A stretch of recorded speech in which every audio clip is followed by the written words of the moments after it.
sana magsikap din kayo lahat.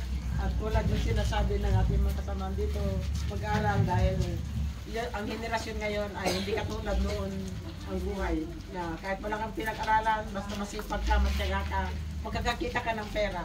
Ako, nakarating din ako sa London dahil dinala ako ng employer ko from Singapore to London. Tapos, doon, nagsikap kami. Ang trabaho ko doon, naglilinis lang ng mga kubita. Oo, tingnan nyo. Linis ng bahay, pero nagtyaga kami. Ganon din, kung hindi ka magtrabaho, wala ka rin pera. So, ganon din sana kayo paglaki ninyo, magpakabait kayo sa mga magulang ninyo.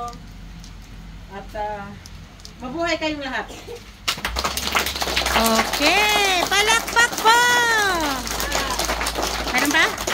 Ako pala ang kapatid, ang tatay Ng madam, Madam.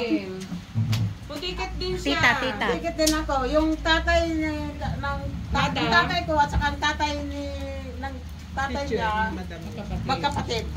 So, we are all the same pudikit. Okay, basta ka mag-anak. Yan.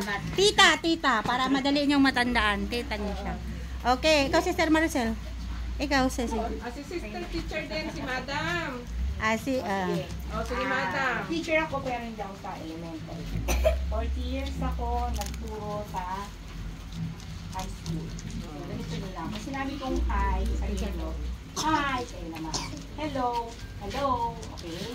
okay, yan. Hi! Hello! Ulit. Ang kukwento. Pag sinabi ni Masaya madam, pag sinabi ni madam na hi, sasabihin niyo hello. Ulit nga. Kami, pag sinabi kong hi, hi din kayo. Hi. Pag sinabi kong hello, hello din kayo. Okay. Mas malakas kasi meron tayong mga biyaya. Okay. Sige. Hi! Oh my God!